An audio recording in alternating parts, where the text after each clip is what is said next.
So the main Power Rangers universe in the comic books ended, and everyone was like, yes, like Zio's coming. And Boom was like, nope, no, it's not. Do you know what time it is?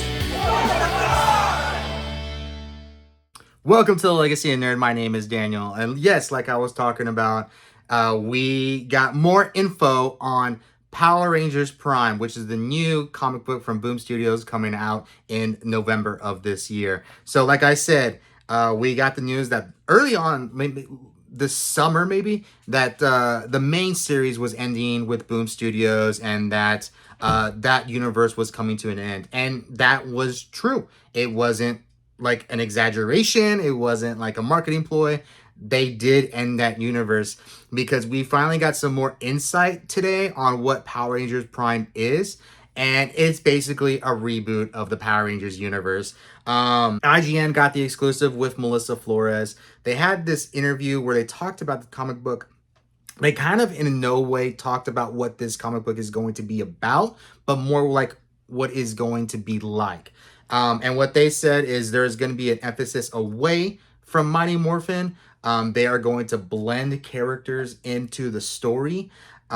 They know that people were looking forward to Power Rangers Zeo, but they know that this book will definitely make those people happy that were anticipating the move on to Zeo, even though this is something different. So the cover art you can see right here, it looks like it's going to be Lauren Sheba, who is going to be one of the main characters in this maybe first initial run or arc.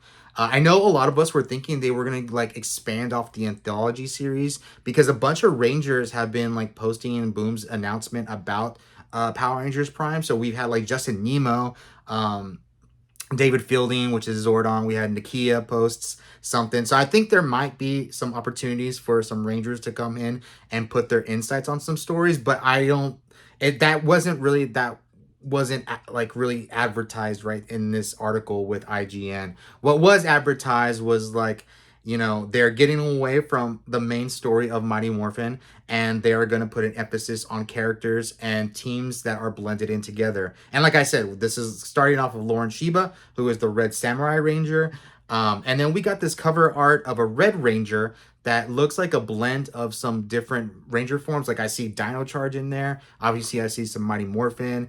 You can maybe see a little Dino Thunder, but it's Red Ranger. So and it definitely looks like it's going to be a female Red Ranger. So I'm kind of wondering if that's going to be Lauren Sheba taking on a new form, and it's like a more of an actual blend of Red Ranger powers, or it's just a new character in general.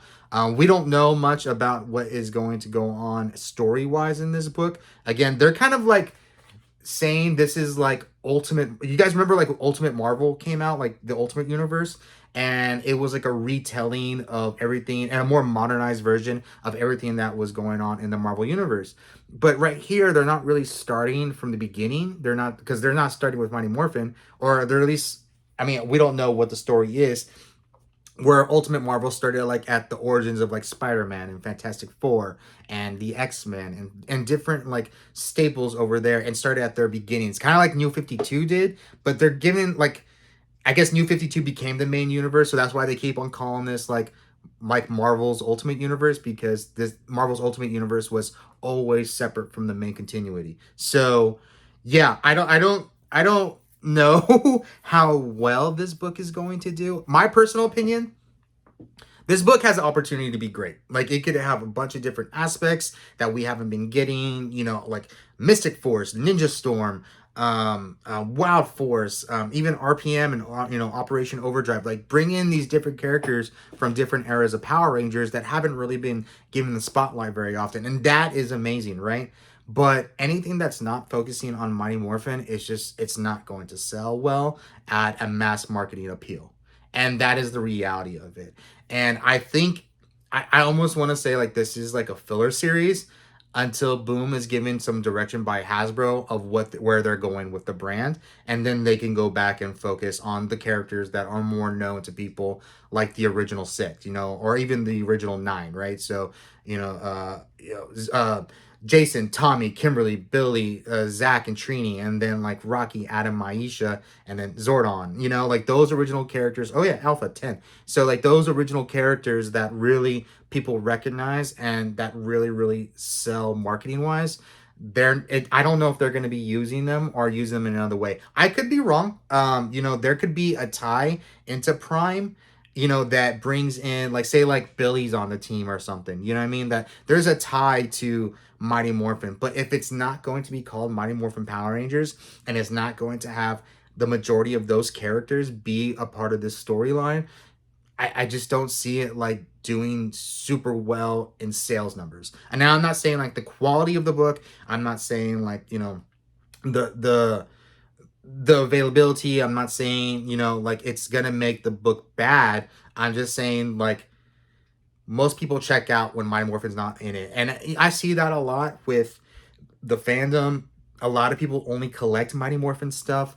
A lot of people didn't watch anything after Jason, Trini, and Zach left. Like literally, they didn't watch anything beyond that. So that is where I'm kind of thinking it from a business end, that this is really meant to like kind of like hold the candle, you know, hold the candle flame going, keep it going, right? Until something is going to happen more concrete with Power Rangers. Hopefully we hear something soon on that end, as far as a TV show or some sort of visual media, like, you know, movie, TV show, animation, anything like that.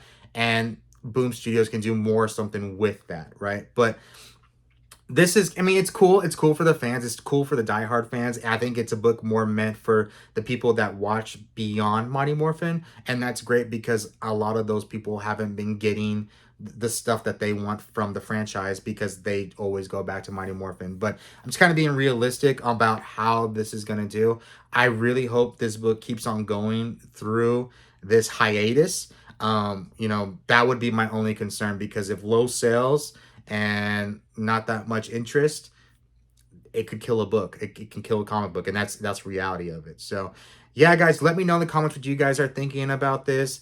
Are you picking up the book in November? What are your opinions on it? Are you excited about it? Are you kind of getting the same idea? Like, you know, if it's not Mighty Morphin, I'm not really interested. Or are you really hoping to see some different things from this book? Let me know in the comments what you guys think. And, well, you know what? We'll say it. You know what time it is. It's Morphin time.